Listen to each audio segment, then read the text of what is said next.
2 ingredients വെച്ചിട്ട് നമുക്ക് വളരെ എളുപ്പത്തിൽ ഉണ്ടാക്കിയെടുക്കാവുന്ന ഒരു പീനട്ട് കട്ട്ലി റെസിപ്പിയാണ് നിങ്ങളായിട്ട് ഷെയർ ചെയ്യുന്നത്.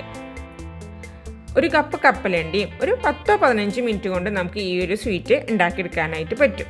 നമ്മൾ സാധാരണയായിട്ട് കാജു കട്ട്ലി ഉണ്ടാക്കാറുണ്ട്, കാഷ്യൂ ഒക്കെ വെച്ചിട്ട് നമ്മൾ ഇതുപോലെ ട്രൈ ചെയ്യാറുണ്ട്. ഇത് നമ്മൾ കപ്പലണ്ടി കൊണ്ട് നമുക്ക് എളുപ്പത്തിൽ ഉണ്ടാക്കിയെടുക്കാവുന്ന റെസിപ്പിയാണ്. തീർച്ചയായിട്ടും നിങ്ങളെല്ലാവരും ഇതുപോലെ ഒന്ന് വീഡിയോ കണ്ടതിന് ശേഷം ട്രൈ ചെയ്തിട്ട് നോക്കണം.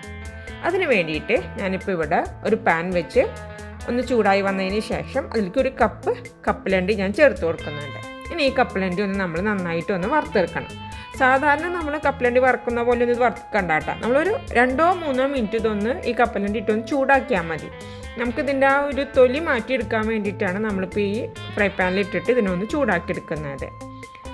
പിന്നെ നമ്മൾ നന്നായിട്ട് ഇത് വറുത്തെടുത്ത് കഴിഞ്ഞാൽ ഇതിൻ്റെ ആ കളറ് കിട്ടില്ല. കാരണം നമുക്കറിയാമല്ലോ, കപ്പലണ്ടി വറുത്ത് വരുമ്പോൾ കുറച്ചും കൂടി അത് കളറ് ചേഞ്ച് ആവും. നമുക്ക് പെർഫെക്റ്റ് ആയിട്ടുള്ള കളറ് കിട്ടണമെന്നുണ്ടെങ്കിൽ നമ്മൾ ഈ ഒരു 2-3 മിനിറ്റ് നമ്മളിത് വറുക്കാനായിട്ട് പാടുള്ളൂ. ഇതിൻ്റെ ഇടയിൽ ഞാൻ പീനട്ട് വെച്ചിട്ടുള്ളൊരു പായസത്തിൻ്റെ റെസിപ്പി ഇട്ടിട്ടുണ്ട് കേട്ടോ. അത് കാണാത്തവർ കാണണം. അതിൻ്റെ ലിങ്ക് ഡിസ്ക്രിപ്ഷനിൽ കൊടുക്കാം. ഇപ്പോൾ ഏതാണ്ട് നമ്മുടെ ഈ കപ്പലണ്ടിയുമെന്നൊക്കെ ഇങ്ങനെ കൈവച്ചിട്ട് 2-3 മിനിറ്റ് വറുത്ത് കഴിഞ്ഞപ്പോൾ കൈവച്ചിട്ട് ഇങ്ങനെ നമ്മളൊന്ന് റബ്ബ് ചെയ്ത് കഴിയുമ്പോൾ അതിൻ്റെ തൊലി ഈസി ആയിട്ട് മാറുന്നുണ്ട്. ഈ ഒരു സ്റ്റേജിൽ വന്ന് നമ്മൾ തീ ഓഫാക്കുക. തീ ഓഫാക്കിയതിന് ശേഷം നമുക്ക് ഇതിനെ ഒരു പ്ലേറ്റിലേക്ക് നമുക്ക് മാറ്റാം. അപ്പോൾ ഇത് അവിടെ ഇരുന്നിട്ടൊന്ന് ചൂടാറട്ടെ. പക്ഷെ നമ്മൾ കംപ്ലീറ്റ് ആയിട്ട് ചൂടാറാനായിട്ട് വെയിറ്റ് ചെയ്യരുത് കേട്ടോ. ഒന്ന് നമുക്ക് കൈവച്ചിട്ടൊന്ന് റബ്ബ് ചെയ്ത് തൊലിയൊക്കെ മാറ്റാവുന്ന ഒരു സ്റ്റേജിലേക്ക് എത്തിയാൽ നമ്മൾ വേഗം ഇതിനെ തൊലിയൊക്കെ മാറ്റി എടുത്തു വയ്ക്കണം. അപ്പോൾ ഞാൻ നമ്മുടെ കപ്പലണ്ടി വറുത്തെടുത്തതിനെല്ലാം തൊലിയൊക്കെ മാറ്റിയിട്ട് ഇപ്പോൾ എടുത്തിട്ടുണ്ട്. ഇനി നമുക്കിത് ഒന്ന് നന്നായിട്ട് പൊടിച്ചെടുക്കണം. അപ്പോൾ ഞാൻ ഒരു മിക്സിയുടെ ഒരു ജാർ എടുത്തിട്ട് അതിലേക്ക് ഞാൻ തൊലിയൊക്കെ മാറ്റി വെച്ച് കപ്പലണ്ടി മാറ്റിയിട്ടുണ്ട്. ഇനി ഇത് പൊടിച്ചെടുക്കുമ്പോൾ നമ്മളൊന്ന് ശ്രദ്ധിക്കണം. നമ്മൾ ഒറ്റയടിക്ക് ഇട്ടിട്ട് നല്ല ഫൈനായിട്ട് പൊടിച്ചെടുക്കരുത്. നമ്മൾ നിർത്തി വേണം പൊടിച്ചെടുക്കാനായിട്ട്. ഒറ്റയടിക്ക് നമ്മൾ പൊടിച്ചെടുക്കുമ്പോൾ അതിൽ നിന്നുള്ള ആ കപ്പലണ്ടിയിൽ നിന്നുള്ള എണ്ണയൊക്കെ പുറത്തേക്ക് വരും. അങ്ങനെ വരാതെ നമ്മൾ നിർത്തി നല്ല ഫൈനായിട്ട് ഇതുപോലെ നമ്മൾ പൊടിച്ചെടുക്കണം. അപ്പോൾ നമ്മുടെ കപ്പലണ്ടിയൊക്കെ നമ്മളിത് പൊടിച്ചെടുത്ത് പാകാക്കി വെച്ചിട്ടുണ്ട്. അടുത്തതായിട്ട് നമുക്കൊരു പാൻ വെച്ച് കൊടുക്കുക. അതിലേക്ക് ഒരു കപ്പ് പഞ്ചസാര ഇട്ട് കൊടുക്കുക.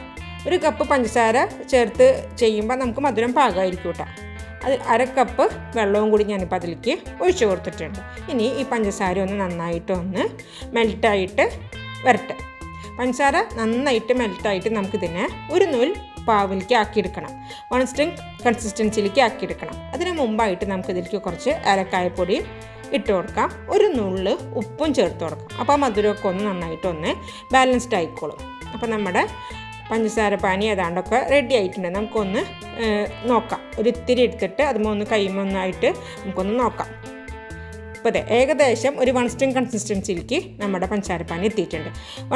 1 സ്ട്രിങ് കൺസിസ്റ്റൻസിയിൽ ചെയ്യുമ്പോൾ അത് കറക്റ്റായിട്ടുള്ള രീതിയിലേക്ക് നമുക്ക് കിട്ടും കേട്ടോ.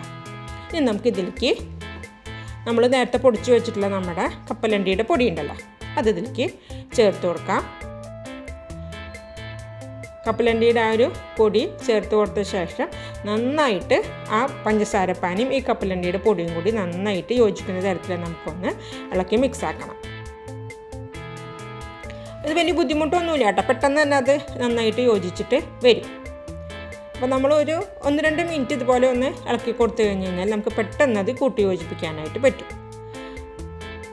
ഇതിലേക്ക് നമുക്ക് 1 ടീസ്പൂൺ നെയ്യാണ് ഇപ്പോൾ ഞാൻ ചേർത്ത് കൊടുക്കുന്നത്. നിങ്ങൾക്ക് നെയ്യിൻ്റെ ഒക്കെ അത് കുറച്ചും കൂടി വേണമെന്നുണ്ടെങ്കിൽ 1 ടേബിൾ സ്പൂണോ 1.5 ടേബിൾ സ്പൂൺ വരെയൊക്കെ ചേർത്ത് കൊടുക്കാം. ഞാനിപ്പോൾ നെയ്യൊക്കെ വളരെ കുറച്ച് ഇതിലേക്ക് ഉപയോഗിക്കുന്നുള്ളൂ.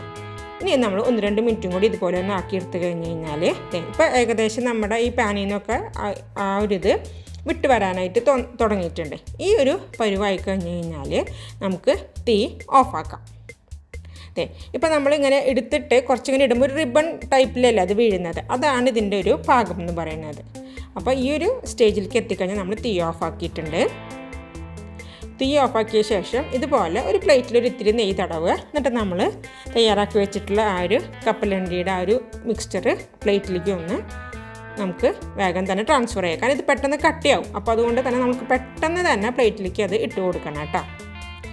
അതിന് ശേഷം ഇതുപോലെ ഒന്ന് ടാപ്പ് ചെയ്തിട്ട് ഇത് എല്ലായിടത്തേക്കും ഒന്ന് ആവുന്നൊരു രീതിയിലേക്ക് നമ്മളൊന്ന് സ്പ്രെഡ് ചെയ്യുക. കാരണം നമുക്ക് നല്ല ചൂടുണ്ട്, അപ്പോൾ നമുക്ക് കൈ വെച്ചിട്ടൊന്നും ചെയ്യാൻ പറ്റില്ല. അപ്പോൾ ഇതുപോലെ ഒന്ന് ടാപ്പ് ചെയ്തിട്ട് ആദ്യം ഒന്ന് ലെവൽ ചെയ്യുക. അതിന് ശേഷം നമുക്ക് ഇതുപോലെ ഒരു ഇത് വെച്ചിട്ട് അതിനൊന്ന് നന്നായിട്ട് ഒന്നും കൂടി ഒന്ന് പരത്തി കൊടുക്കുക. അതല്ല നിങ്ങളുടെ അടുത്ത് വാഴല ഉണ്ടെന്നുണ്ടെങ്കിൽ ആ വാഴല ഒന്ന് മേലെ വെച്ചിട്ടൊന്ന് പ്രസ് ചെയ്താൽ മതി. ഒന്ന് ഇതായി കഴിഞ്ഞ് കഴിഞ്ഞാൽ നമുക്കിതുപോലെ ഒന്ന് ഒരു കട്ട് ചെയ്തിട്ട് വെക്കാം. അപ്പോൾ നമുക്ക് എടുക്കാനായിട്ട് ഈസി ആയിരിക്കും. അപ്പോൾ നന്നായിട്ട് തണുത്ത ശേഷം ഞാൻ ഒരു പീസ് എടുത്ത് നിങ്ങൾക്ക് കാണിച്ചു തരാം. കണ്ട. അപ്പോൾ നമ്മൾ സാധാരണ കാജു കട്ട്ലിയൊക്കെ ഉണ്ടാക്കുന്ന പോലെ തന്നെ നമ്മൾ പീനട്ട് വെച്ചിട്ട് കപ്പലണ്ടി വെച്ചിട്ട് കട്ട്ലി ഉണ്ടാക്കിയിട്ടുണ്ട്. തീർച്ചയായിട്ടും നിങ്ങളെല്ലാവരും ഇതുപോലെ ഒന്ന് ട്രൈ ചെയ്തിട്ട് നോക്കണം. ഒരു പീസ് എടുത്ത് ഞാൻ നിങ്ങളെ പൊട്ടിച്ച് കാണിച്ചു തരാം.